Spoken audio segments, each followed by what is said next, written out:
Bonjour, bonjour, on se retrouve dans un nouvel épisode de Mon Jardin Nature, consacré à une espèce rare, un amphibien qu'on ne voit pas tous les jours. Pour pouvoir rencontrer cette espèce, il faut se rendre en milieu alpin, c'est-à-dire en montagne.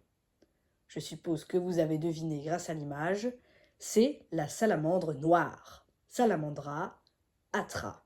Elle peut mesurer de 9 à 13 cm pour les mâles et 15 cm pour les femelles.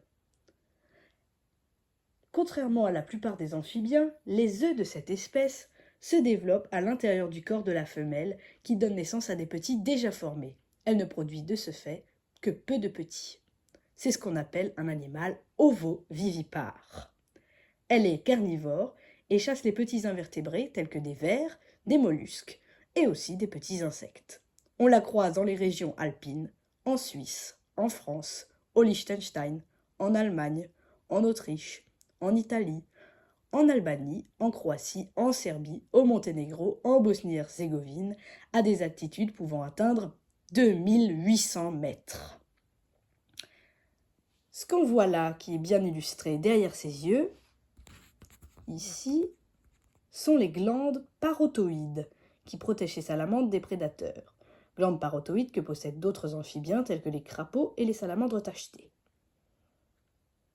La salamandre noire peut vivre de 10 à 15 ans en nature et en captivité, elle peut vivre jusqu'à 21 ans. Enfin, c'est le record qui a été battu. Comme toutes les salamandres, elle possède une particularité incroyable. Si par exemple, elle perd une patte à cause d'un prédateur, ses membres peuvent repousser. La queue, les pattes arrière et les pattes avant, une fois coupées, peuvent repousser. C'est une faculté qu'on appelle l'autotomie.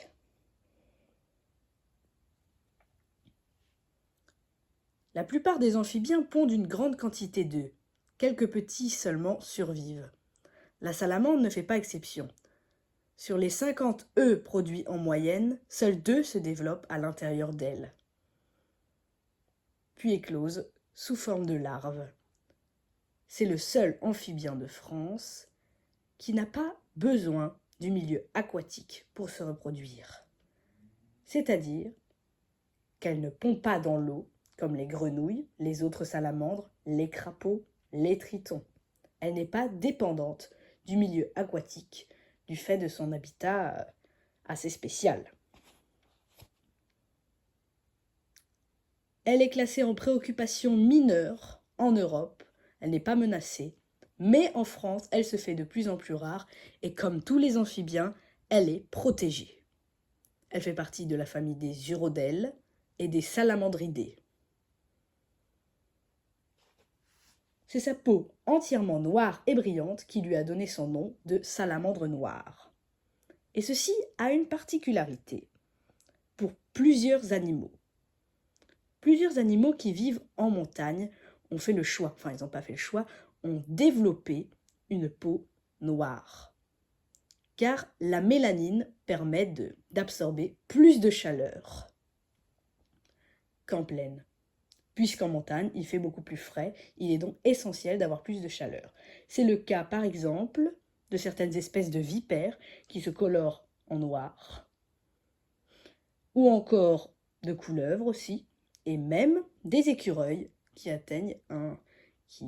développent un pelage plus foncé. C'est ce qu'on appelle le ménanisme. Je vous laisse sur cette très belle illustration et cette belle image, et je vous dis à bientôt pour une prochaine vidéo.